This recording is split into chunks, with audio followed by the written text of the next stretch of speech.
Билл Гейтс коронавирус боюнча бул жолу жакшы кабар айтты.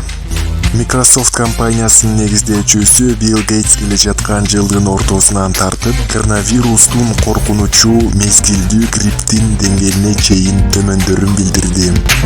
Сингапурда өткөн форумда сүйлөгөн Билл Гейтс табигый вакциналык иммунитеттен жана дарылоонун жаңы ыкмаларынан улам COVID-19 менен ооругандар жана андан каза тапкандар 2022 жылдын жай айына карата абдан эле азаят деп билдирди. Жаратылыштан берилген иммунитет, вакциналык иммунитет жана иче турган жаңы дарылардан улам өлүм көрсөткүчү жана оорунун оор түрүндө өтүшү келирки жайдан тартып кескин төмөндөйт.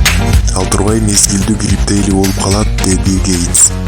Ал ошондой эле вакцинанын тартыштыгы боюнча бардык маселелер келе жаткан жылы чечилет деп эсептейт.